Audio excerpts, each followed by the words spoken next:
seminar proposal belum ya? Belum. Maksud saya kapan Anda mau daftarnya gitu? Saya pengennya ya paling lambat Oktober lah, Prof. Oktober berarti bulan depan ya. Iya, Ya, Prof. yang lain juga sama, Mas Muhammad, Mas Angelina dan Elvira bisa kalau Diusahakan, Prof. Saya juga maunya cepet biar cepet selesai. ya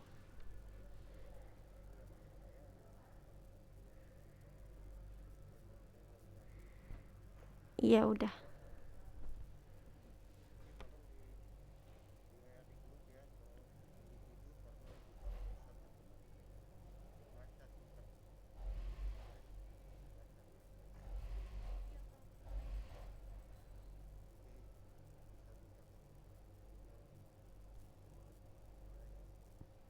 berkoordinasi ya supaya bisa jalan. Nah, kira-kira apa yang menjadi kendala Anda kalau minta kasih penjelasan?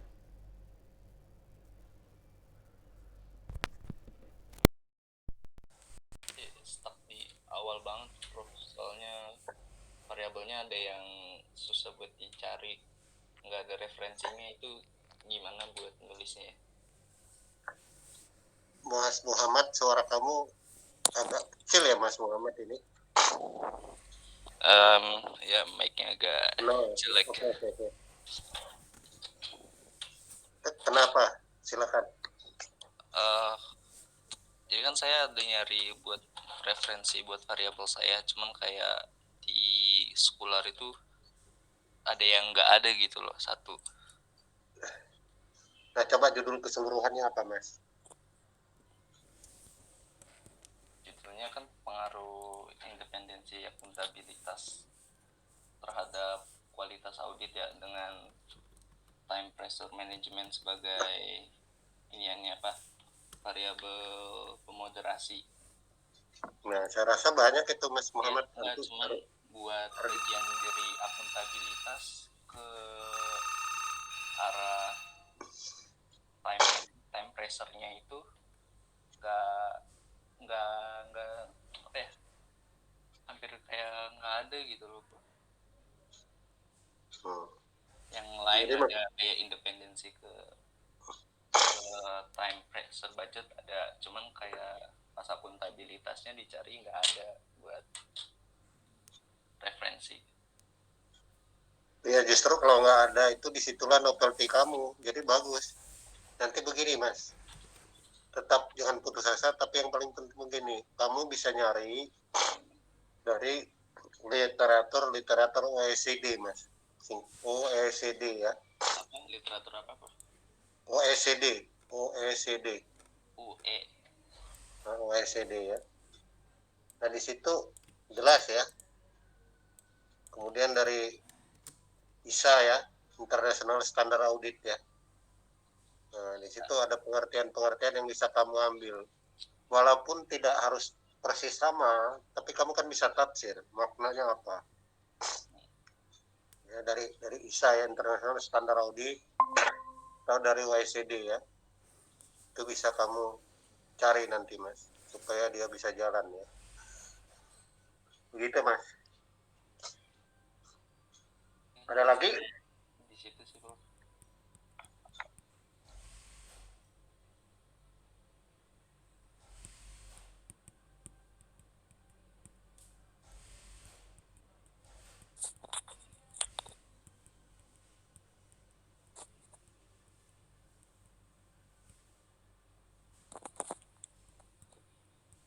Mbak Devira, ada yang ditanya Mbak Devira. Mas Muhammad itu ya dari saya ya. Tadi nanti, apa, Prof? USCB. OECD. Tulisannya Pokoknya diketik aja, dicari OECD banyak tuh Mas, sama ISA ya. International Standard Audit. Atau dari jurnal Agus Duf ya. Agus Duf itu tentang audit quality ya. Bisa di Agus Duf ya. Harus rajin baca Mas Muhammad, kalau enggak ya repot ini. lama nanti kamu. Kemudian ada yang lain? Mbak Devira, Mbak Angel, dan Mbak Hana ya. Iya, Prof. Nah, kamu udah sampai berapa sih? Bab 4 ya? Bab 3 ya? Iya, Prof. Saya kan kemarin udah nyari sampelnya. Terus ketemu tuh Prof, pas dikaliin 4 tahun itu 54 sampel. Sudah dicoba lihat datanya belum? Sudah, Prof. Sudah saya bikin tabulasinya. Ya, sudah. Ya bagus lah kalau begitu. Artinya sudah ada data terkumpul ya. Udah bagus itu. Kendala itu. Tapi saya Kenapa? Suaranya agak pecah-pecah. tapi nggak apa-apa itu, Prof. Kalau 54 sampel bisa kan ya? Ya kalau adanya segitu ya mau gimana lagi, kita coba olah. Nanti kan kelihatan dari hasil olahannya, boleh enggaknya kan terlihat. Kita coba dulu. Jadi harus diolah dulu biar kita lihat hasilnya apakah memang mungkin atau enggak. Seharusnya kan di atas 60 atau 70 ya, tapi dicoba dulu lah. Begitu ya, Mbak? Iya, baik, Prof. Terus ini target seminar proposalnya kapan, Mbak? Sama kayak Hana, Prof. Saya secepatnya maksimal sampai bulan Oktober. Iya, jadwal maksimalnya kapan maksudnya? Benar.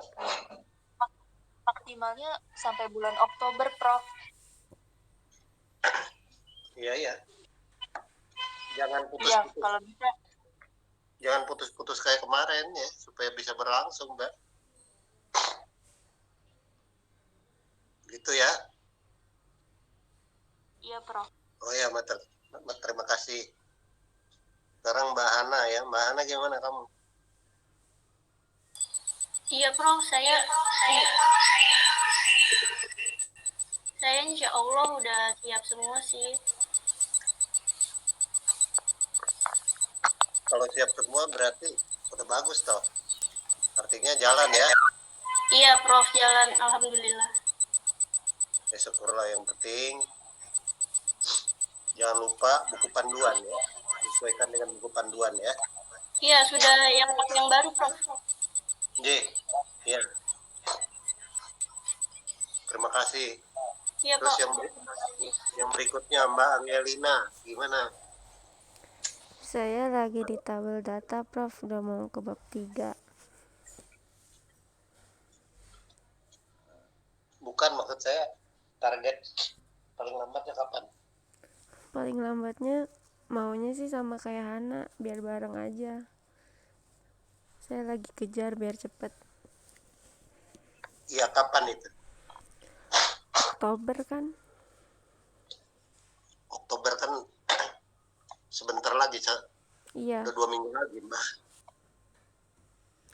akhir bulan Oktober deh, Prof.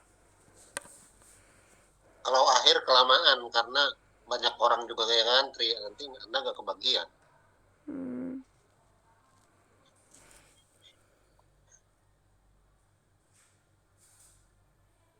Jadi tolong ya, dalam 1 minggu ke depan, mulai sekarang ya, minggu depan entah kapan ya, harus ada perkembangan bab 1 sampai bab 3-nya. Itu ya. Nah, barangkali secara keseluruhan ada yang mau ditanya nggak?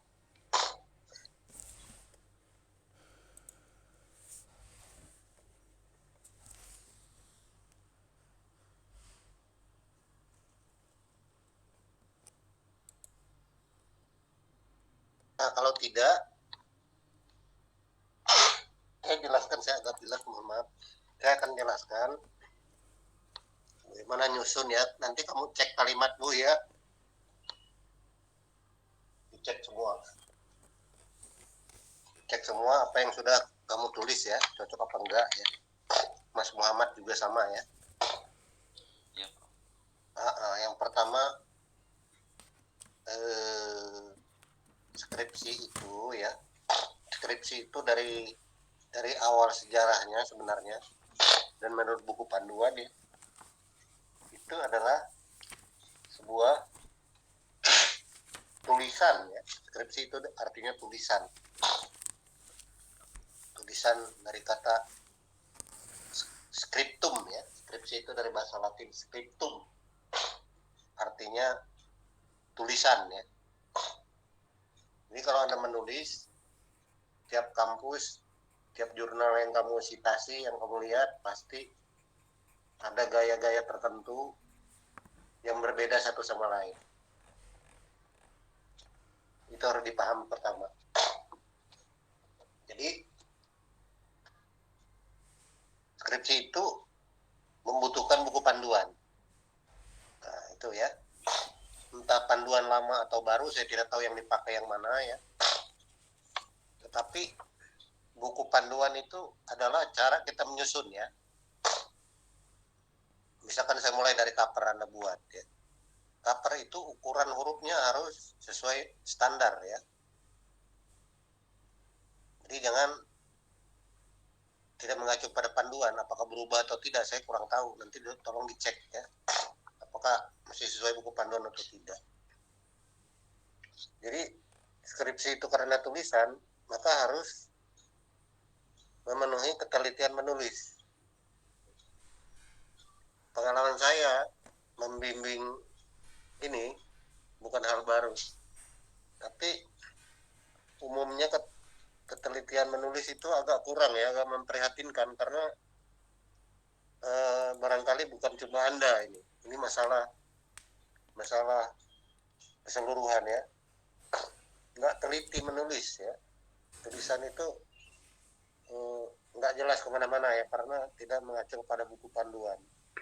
Jadi kalau Anda ditanya kenapa nulis bentuknya begini, kenapa begitu, bab satunya kok begini, bab dua begitu, bab 3 begini kok begitu, itu harus dikembalikan ke buku panduan.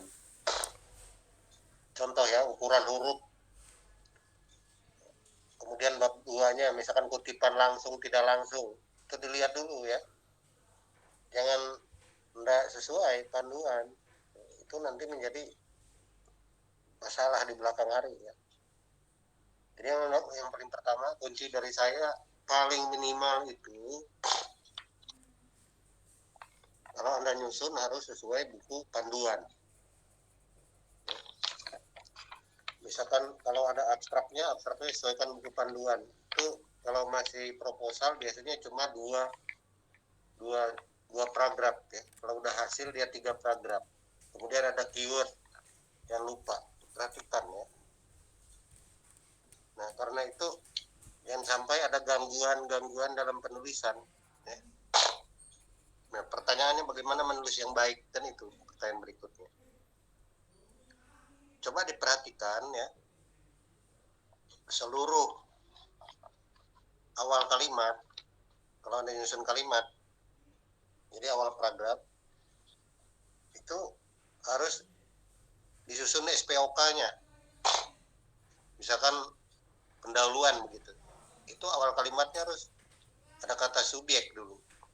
Jadi S, P, O, K, baru titik.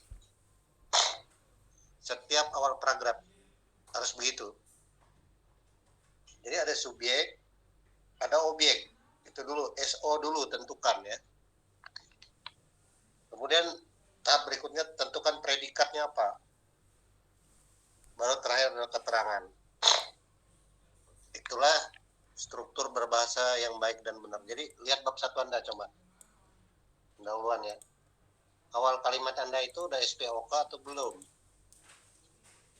Kemudian Anda terangin itu, ke bawahnya lagi, masuk paragraf baru, SPOK lagi.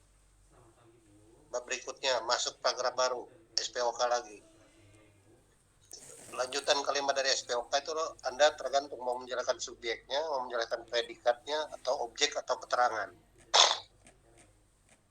Keterangan misalkan tempat ya, tempat Anda penelitian itu keterangan itu. Jakarta misalkan. Di Bandung, Surabaya, di Flores ya, di Bali, itu tempat keterangan ya. Jadi itu poin yang paling penting ya. Saya pun agak prihatin, baru saja minggu lalu lulus satu orang ya, nggak usah saya sebut nama, nggak etis. Itu bimbingan saya, tapi struktur SPOK-nya kacau balau itu. Waduh, nggak jelas ini kalimat apa ya. Kita jadi bingung karena struktur bahasa tidak dikuasai dengan benar ya. non PPM Ada bahasa aja Indonesia. kali ya. Itu yang pertama ya. Iya, ya udah. Nah, yang kedua, saya mulai dari bab 1 ya. Ini saya matikan dulu ya. Dari bab 1 ya. Bab 1 itu pendahuluan. Coba dicek dulu udah benar nggak. Bab 1 ya. Perhatikan ukuran kertas kiri, kanan, bawah. Marginnya ya. Karena marginnya berapa itu?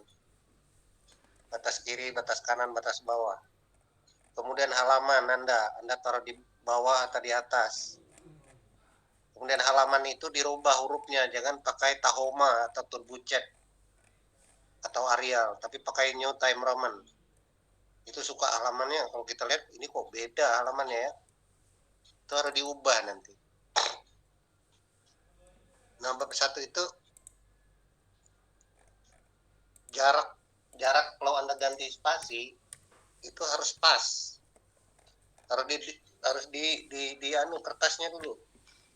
Didesain supaya tidak melebar banyak kosong ya.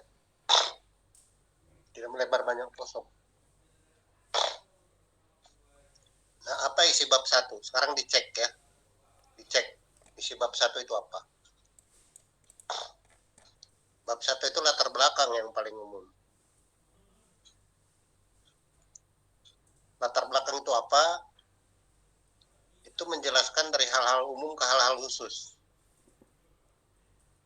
Hal-hal umum ke hal-hal khusus. Misalkan Devira meneliti apa? Misalkan meneliti tentang bursa ya. Bursa efek di Indonesia misalkan. Maka bursa itu dari hal umum ke hal khusus. Hal umumnya adalah bursa efek. Kemudian yang Anda ingin tilik adalah sektor apa? Misalkan. Sektor manufaktur atau sektor makanan dan minuman. Jadi fenomena disebut. Fenomena itu apa? Hal yang nampak. Jadi fenomena itu kata lainnya adalah penampakan. Sama ya. Hal yang nampak, bagaimana melihat hal yang nampak itu? Coba dilihat di bab 1 Anda. Hal yang nampak itu dicirikan dengan salah satu cirinya adalah pakai data. Jadi ada data. Hal yang nampak pakai data itu disebut variabel Y Anda. Jadi latar belakang itu adalah paling umum kalimat di atas itu menjelaskan variabel Y dulu. Itu hal yang nampak. Kenapa Y itu muncul? Misalkan kinerja perusahaan, Anda katakan lagi. Kenapa kinerja itu ada? Lalu apa masalah kinerja di perusahaan yang akan Anda teliti? Kinerja itu bermasalah kalau bagaimana? Kalau dia menurun, misalkan. Kenapa dia menyebabkan dia menurun? Kalau akuntan publik, kenapa dia nggak independen? Kenapa hasil auditnya buruk? Nah, Mas Muhammad bisa bergerak dari kasus Enron.com misalkan. Kemudian sampai yang terbaru kasus di Indonesia itu kasus PT Garuda Indonesia, TBK. Yang bermasalah kantor akuntan publiknya oleh Kementerian Keuangan dibekukan sementara waktu kantor akuntan publiknya kalau saya tidak salah. Lalu ditanya kenapa itu bisa terjadi? Fakta pasti ada. Fakta fraud. Mas Muhammad bisa ngambil di Google misalkan. Itu tentang ketik aja Mas Muhammad namanya accounting scandal list. Accounting scandal list. Itu daftar-daftar tentang skandal akuntansi di seluruh dunia. Ada sekitar 134 data. Itu menunjukkan bahwa gejala global itu ada terhadap kasus akuntan publik dan di Indonesia juga ada. Barulah Anda membuat sebuah rumusan masalah kenapa itu terjadi. Lalu kita membuat sebuah data berikutnya. Di samping fakta itu tadi ada data kedua, yaitu data penelitian terdahulu, riset sebelumnya. Di bab 1 harus ada.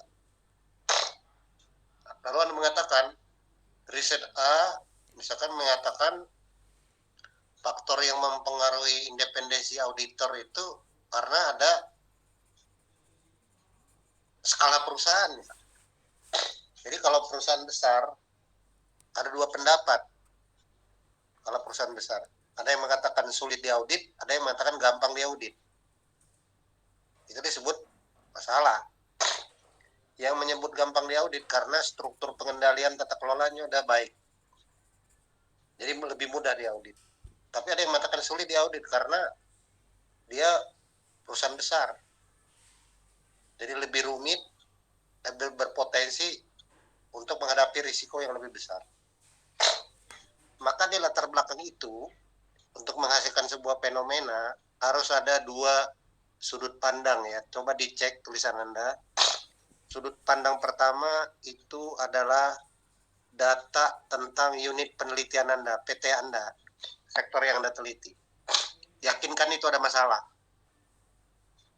Yang kedua, yakinkan bahwa di dalam latar belakang Anda itu ada pro dan kontra penelitian yang berbeda-beda. Itu ya. Ada hasil penelitian yang satu dengan yang lain saling berlawanan, saling berbeda. Karena itulah, maka dia menjadi sebuah masalah. Itu disebut gap riset. Gap riset itu karena ada pro dan kontra, yang kedua karena ada masalah yang menyangkut variabel Y Anda. Nah, itu umum ya. Lalu Anda bisa, masalah itu kan banyak. Penyebab kinerja turun, penyebab harga saham turun, penyebab perusahaan pilot, misalkan penyebab akuntan tidak independen, itu kan banyak. Lalu tulisan Anda itu harus ada pembatasan, mungkin diperlukan ya. Masalah itu Anda batasi sejauh bagaimana. Jadi kalau Anda mau menulis, tulis dulu di kertas papan tulis atau di kertas oret-oret begitu, apa yang harus Anda lakukan, lalu dicek nanti. Saya ulang ya, latar belakang itu ya, ada dua hal yang harus Anda muat ya. Pertama dari hal-hal umum ke hal-hal khusus, global ke partikular. Dari gejala-gejala umum yang ada datanya, baik di media online mainstream maupun data-data lain yang menunjukkan bahwa itu memang bermasalah. Lalu dicari penyebabnya, kenapa itu bermasalah. Yang kedua, ada jurnal pro dan kontra. Atau pro dan kontra ini yang mengatakan begini, satu mengatakan berpengaruh, satu mengatakan tidak berpengaruh, satu menyatakan berpengaruh tapi non signifikan, itu bisa kita ambil. Maka dari situ jelas, tujuan penelitian Anda adalah memperoleh kejelasan itu. Itu tujuannya akhirnya kan. Perhatikan ya. Perhatikan jangan sampai ini berpengaruh nanti terhadap bab 4 Anda, hati-hati mulai sekarang. Makanya waktu Anda menyebut variabel X1 Mbak atau Mas, kalau Anda menyebut X1 itu artinya dia paling penting. Nomor 2 itu lebih penting lagi, tapi nomor 1 lebih penting. Jadi kalau ada variabel Anda 3, seharusnya nanti kalau jadi secara statistik X1 itu harusnya signifikan, jangan sampai X3 yang signifikan, X1 2-nya enggak. Itu karena salah dari awal, salah Anda menentukan kerangka jurnal yang Anda pakai di dalam latar belakang, keterpentingan model. Nanti di bab 3 akan muncul. Itu ya. Supaya lebih mudah pahamnya begini, mungkin ini bercanda, nggak usah terlalu serius juga. Kalau Anda milih jodoh, coba faktor-faktor yang mempengaruhi Anda milih jodoh. Mesti yang nomor 1, seagama misalkan. Yang kedua ada restu orang tua ya. Yang ketiga punya pekerjaan. Nah, itu jelas. Dari urutan penting ke kurang penting. Tapi kalau ditanya saya, misalkan saya ditanya, Pak Polo, faktor-faktor yang mempengaruhi milih jodoh apa? Ya kalau saya jelas harus kaya dulu, misalkan. Jadi kerangka berpikir saya berbeda dengan Anda. Nah, itulah disebut masalah karena ada pro dan kontra. Orang barat sekuler mungkin tidak memperhatikan agama. Mungkin menurut mereka kawin sesama jenis juga boleh. Itu kan masalah pro kontra. Jadi harus ada itu. Itu yang pertama ya.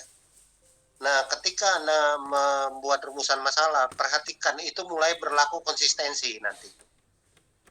Kalau ada 3 rumusan masalah, maka Anda buka bab 2-nya, hipotesisnya juga harus 3 ya. Jadi perhatikan, kalau rumusan masalahnya 3, maka hipotesisnya juga 3. Konsisten ya. Nah, kalau nggak konsisten berarti itu salah. Kemudian saya nggak tahu di bab 1 itu juga ada disebut manfaat penelitian.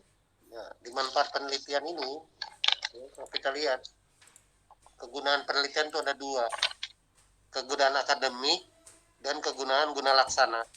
Dicek dulu ya, udah benar belum tulisan Anda. Nggak harus dicek di komputer, tapi bisa ditulis tangan ya, makanya saya suruh rekam ini.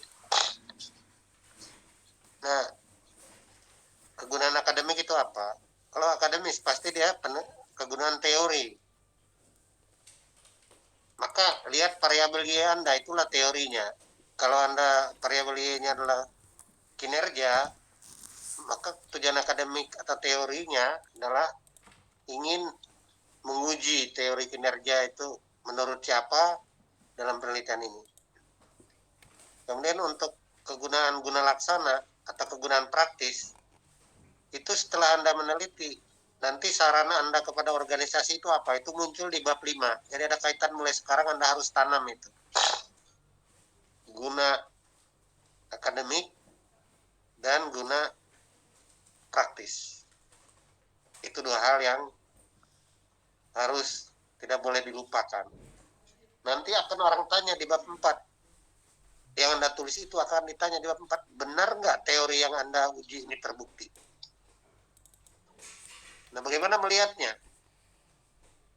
Misalkan teori kualitas audit, KJA ya, kualitas jasa akuntan publik, KAP. Teori kualitas Agus Duf tadi yang diuji, itu terbukti apa enggak? Itu dijawab di bab 4. Tahu terbuktinya bagaimana? Tadi yang ditanya oleh Devira atau siapa itu, itulah yang disebut dengan apa namanya? R square-nya, adjusted R square-nya signifikan enggak? Kalau dia signifikan nanti, nah berarti teori itu terbukti. Kalau tidak signifikan dan tidak berpengaruh baik bagian-bagian secara parsial dan simultan, maka itu berarti teori Anda tidak terbukti. Nah, itu menjadi masalah kalau salah mulai sekarang. Jadi kegunaan akademik itu dikaitkan dengan variabel teori Y Anda. Apa Y Anda, itulah teori yang Anda pakai. Makanya teori Y-nya itu jangan pakai buku lokal. Sekali lagi, saya agak keberatan kalau Anda pakai buku lokal. Karena belum ada orang Indonesia yang cara populer internasional menghasilkan sebuah teori untuk itu. Maka harus dicari literatur atau jurnal luar yang cukup mapan. Itu disebut teori. Oke. Saya masuk bab 2 ya. Sekarang cek bab 2 ya. Bab 2 itu perhatikan buku petunjuk. 2 ya. Perhatikan buku petunjuknya. Jangan sampai beda ya. Sampai ketik dengan petunjuk ya di bab 2 itu. Kalau saya tidak salah, bab 2 itu adalah tinjauan pustaka,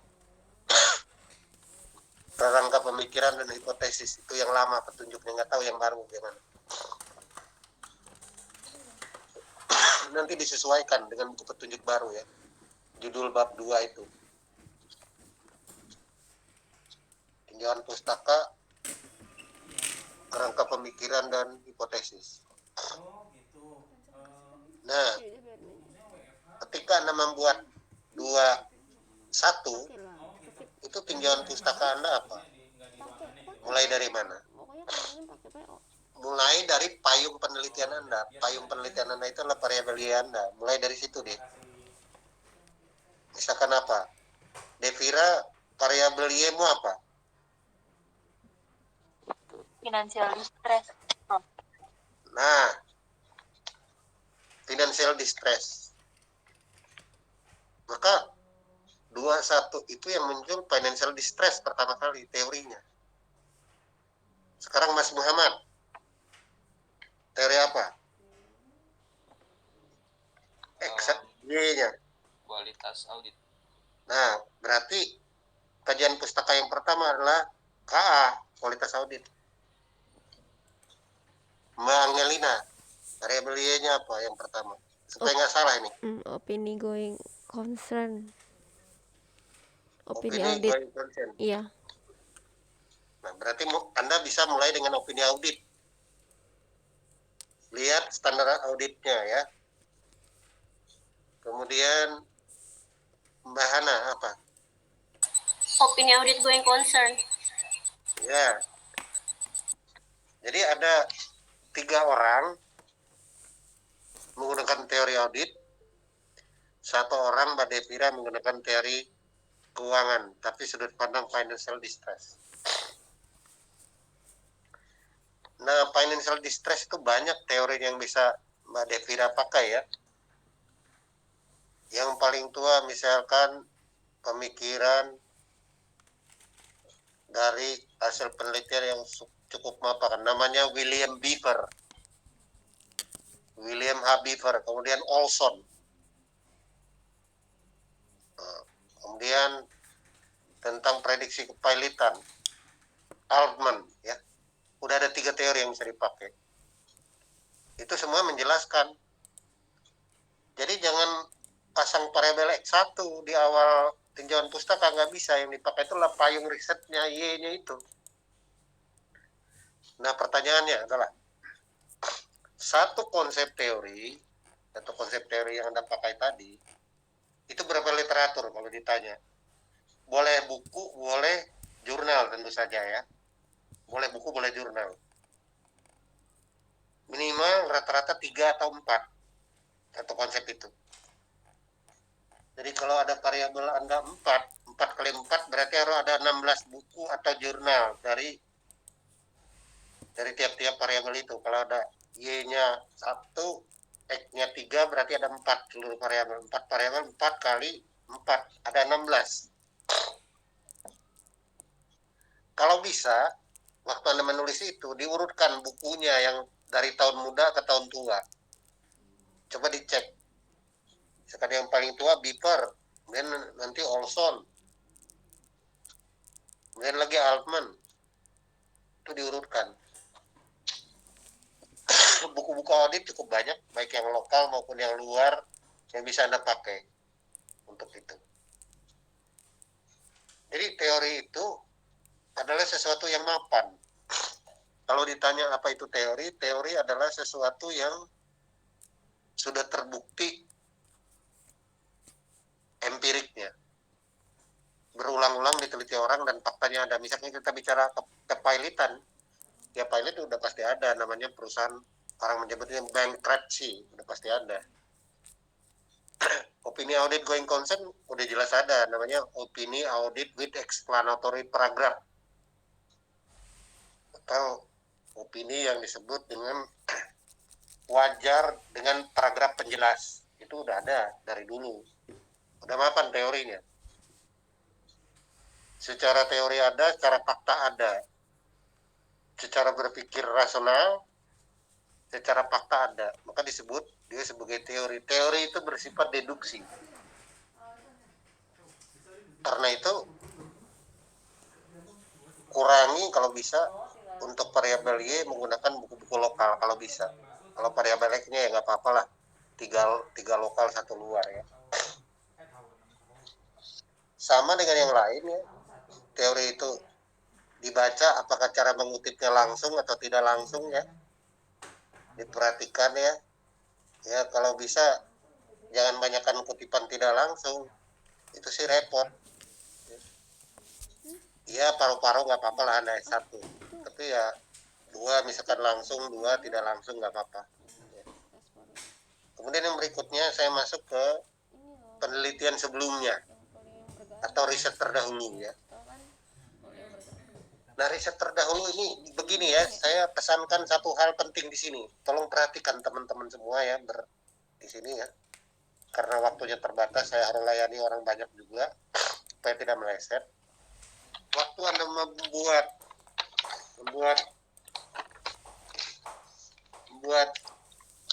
penelitian terdahulu itu, yang harus Anda lakukan adalah pertama, pastikan ada kolom yang harus Anda buat ya, kolom ya.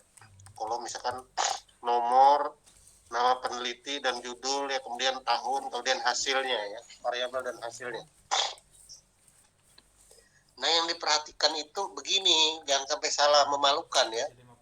Nanti dibilang nggak dibimbing, ini dibimbing apa enggak? Saya juga malu juga ya, bukan cuma Anda. Jadi bimbing Anda itu beban bagi saya loh.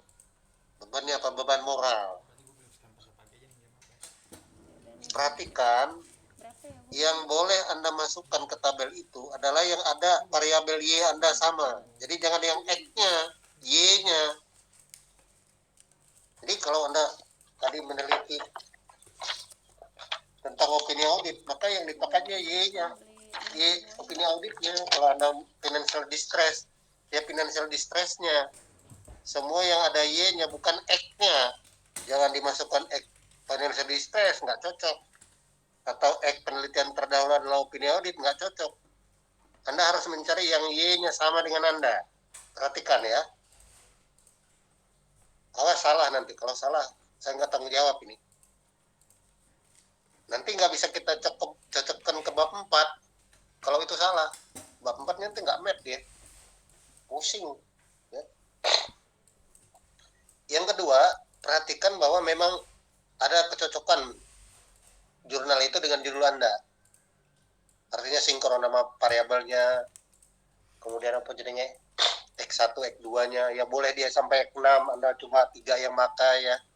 Atau boleh Anda cuma pakai X1-nya, dia cuma 1, 2 yang Anda pakai, kemudian Y-nya sama dengan Anda, boleh. Tapi apapun harus memiliki kesamaan judul dengan Anda. Entah dia variabelnya cuma 2 tapi Anda 3, ya pakai aja nggak apa-apa. Nah, gitu ya. Nah, urutan berikutnya ini tidak terlalu penting tapi mungkin untuk supaya mudah ngecek ya. Di tabel penelitian terdahulu itu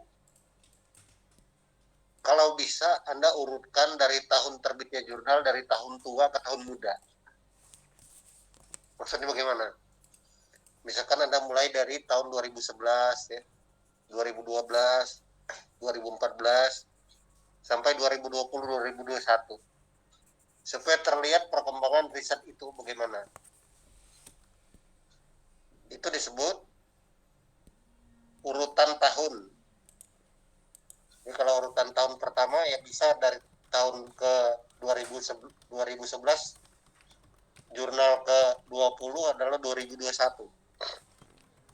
Saya belum baca semua petunjuk baru ya, berapa jurnal internasionalnya saya kurang tahu, tapi yang lama saya rasa udah cukup memadai walaupun kita pakai lama minimal 7 kalau saya tidak salah ya. Jadi perhatikan jangan sampai tidak sesuai panduan, nanti capek juga Anda perbaiki lagi, revisi lagi dari penelaah. Kan saya pusing juga, Anda pusing. Itu ya. Nah, di tabel waktu Anda bikin tabelnya dibikin continuous, Mbak. Jadi kalau ganti halaman, maka tabel baju atasnya itu pindah ke halaman berikutnya. Anda, misalkan ada 5 halaman, judul tabel atasnya itu dia continuous terus. Nanti cari ada juga cara membuat tabel supaya terjadi continuous tabel. Itu ada cara membuatnya. Nah, sekali lagi perhatikan juga kalau ada bahasa Inggris atau bahasa asing, di tabel itu dia harus cetak miring ya. Itu panduan. Nah, tahap berikutnya adalah kerangka pemikiran. Kerangka pemikiran itu gambar. Saya tidak tahu ada pro dan kontra di kampus kita ya, tidak tahu kenapa itu terjadi. Waktu Anda bikin gambar penelitian itu, ada yang pakai kotak, tapi ada yang pakai bulat. Saya nggak tahu yang mana yang benar itu. Menurut dosen penelitian Anda.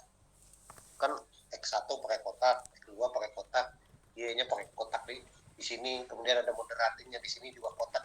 Tapi ada yang bulat. Nah, itu nanti tolong dicek ya. Ada kotak, ada bulat ya, aneh-aneh, ada aja manusia ini. Tapi tolong perhatikan, yang penting buat saya bukan gambar itu. Yang paling penting waktu Anda mempanahin X1 ke Y, dari X1 ke Y gitu. Satu panah itu yakinkan bahwa ada 4 jurnal yang mendukung penelitian Anda. Kemudian X2 terhadap Y, tadi yang ditanyakan Muhammad itu memang merepotkan. Apaan itu? Kemudian X3 terhadap Y. Kecoa. Itu harus ada dukungan jurnal arah Lebah. panah itu. Digigit. Panah model itu. Aku kira digigit aja. Sehingga kita nanti akan masuk ke hipotesis. Subbagian berikutnya. Perhatikan susunan hipotesis Anda. Balik lagi ke buku panduan. Kalau pertanyaan di bab 1 apakah ada pengaruh ini terhadap ini, atau determinan ini terhadap ini, maka di hipotesis itu harus sama dia. Kalau ada 4 ya. Kalau ada 3 Ya udah. Nah, di hipotesis itu berlaku konsisten. Itu. Ojo nah hipotesisnya 4 tapi di rumusannya 3, wah itu udah berat. Kita ketahuan itu, kita copy paste itu nanti malu kita. Nah, terakhir masuk ke bab 3 ya. Ini udah ke metode ya. Di bab 3 itu yang paling penting ada 3 hal di bab 3 itu. Pertama, teknik sampling. Perhatikan ya. Teknik sampling Anda itu bagaimana? Ada 2 kemungkinan yang Anda pakai. Apakah Anda pakai probability sampling atau non-probability sampling? Nah, itu harus jelas. Teknik penerikan samplingnya. Saya agak prihatin ya. Mudah-mudahan tidak terjadi pada kita semua ya. Saya mohon ya. Jangan sampai begini. Data Anda ada 160. Tidak publikasi 100. Tidak ada datanya 30. Yang Anda teliti cuma 20. Nah, itu sedih saya. Jadi hati-hati. Karena lebih banyak nanti data yang tidak dipakai daripada dipakai. Kan kita bagaimana itu? Nah, jadi penentuan sampling itu, misalkan Anda pakai rumus Slovin. Itu jelas. Jadi harus tahu N besar dan N kecil. N besar itu disebut populasi, N kecil itu teknik sampling Anda. Apakah probability atau non-probability. Nah, saya tidak mau nanti takut menyindir orang lain. Ya. Waktu Anda menulis teknik sampling, jangan pakai buku yang udah digunakan teman Anda itu. Pakai buku lain lah.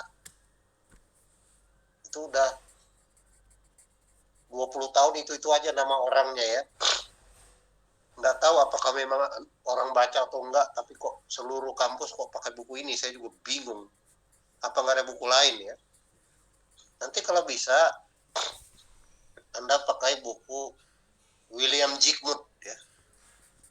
William, nama biasa pakai Z, Zygmunt. William Zygmunt. Walaupun Anda gak terlalu baca, pokoknya pakai buku itu, biar agak gagah dikit kita. Biar ada wibowo lah. Itu diuraikan teknik pendidikan sampling atau metode ini Zygmunt. Atau kedua, Yang dipakai kampus biasanya adalah UMA Sekaran. UMA Sekaran. Nah, itu pakai itu aja. Zigmund. Itu wood, Mbak. Zigmund. Zigmund tulisan. William Zigmund. Nanti setelah kuliah saya asal diingetin saya tulis. Kalau nggak diingetin ya gua nggak tulis ya. Nah, pakai D, Mbak. Zigmund. Ya, kurang lebih begitu. Udah benar ya. Kemudian yang kedua Uma Sekaran ya. Uma Sekaran. Nah, orang India ya. Ya. Nah, Uma Sekaran ya. Tuh pakai. Oke. Yang berikut setelah masalah sampling, masalah kedua adalah masalah tabel operasionalisasi variabel penelitian. Itu memang harus saya cek ya. Nanti sebelum tanggal yang Anda minta mau sidang revisi, harus dikirim itu tabel operasional, saya cek benar enggak, itu jangan ngawur ya. Tabel operasional harus saya cek.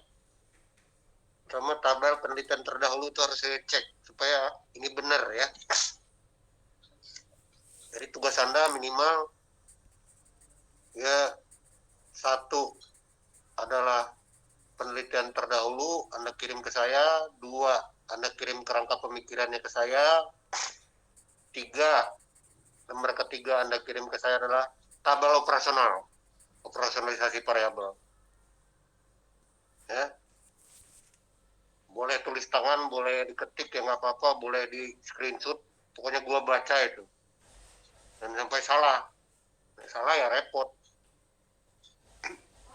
Kenapa itu penting tabel operasional? Karena di situ terlihat kaitan dengan bab 2 Anda.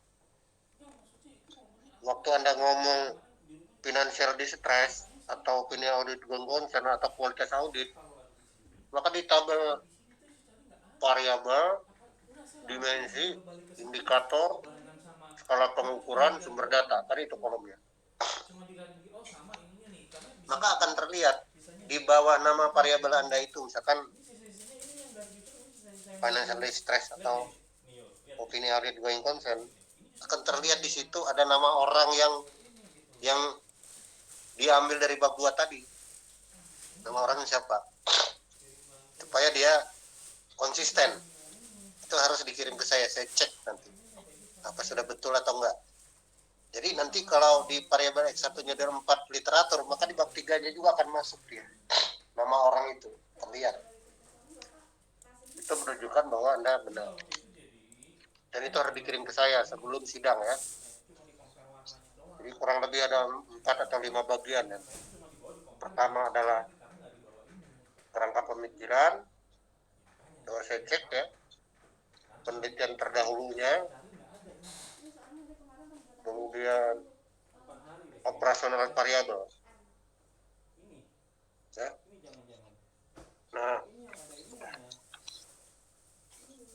bagian terakhir dari bab 3 adalah metode alat analisis. Terserah Anda mau pakai apa. Saya nggak tahu, belum baca. Apakah dia regresi linear berganda, apakah pakai PLS, apakah pakai PET analisis, apapun ya. Tapi itu ada kaidah-kaidah yang harus kita lihat, karena statistik itu mengikuti saja ya. Itu apakah pakai SEM, ya terserah. Nanti kita lihat apa cocok atau enggak dari operasional variabel itu. Dan tiap orang bisa berbeda-beda. Maka kalau Anda kirim itu nanti akan kelihatan ya, dari operasional variabel, dari konsep itu saya akan komentari. Dan tanyakan, kamu pakai alat analisa apa? Nanti saya lihat. Belum bisa sekarang, apakah tepat atau enggak. Terakhir sebelum saya setujui, semakin cepat Anda bikin ya, semakin cepat ini bisa dituntaskan ya. Kalau ya durung dikirim ya aku menengai. Nek kamu 6 bulan hilang ya aku juga hilang. Ya terserah sekarang mula. Lah iya no, hilang yo aku ya hilang lah. Aku juga senang kok, happy aja. Kamu nggak ganggu. Tapi ya kalau diganggu begini gua kan terganggu juga. Aduh, kasihan juga ini kok nggak rampung-rampung ya. Sedih juga loh kalau Anda lama-lama itu. Nah, terakhir kalau Anda tulis pakai aplikasi ya, daftar pustaka Mbak, Mas, Muhammad, dan teman-teman, daftar pustaka itu lebih baik Anda pakai aplikasi ya, untuk meyakinkan bahwa semua daftar pustaka itu telah terekap dengan baik. Supaya pakai Mendeley, supaya dia masuk semua, jangan Anda yang terlewat. Pakai Mendeley. Nah, kira-kira itu dari saya ya. Perhatikan ya, gambar, tabel itu harus ada sumber ya. Kalau Anda bikin gambar, bikin tabel harus ada sumbernya. Spasi, kutipan langsung, tidak langsung ya. Kemudian nanti terakhir sebelum diserahkan ke jurusan, Anda harus kontrol A semua, nanti dicek apakah sudah new time Roman atau belum. Ya. Supaya jangan ada yang tahuma, ada yang ini ya. Kemudian kata bahwa juga itu dibuang ya. Hilangin, jarang dipakai kata bahwa dan juga ya.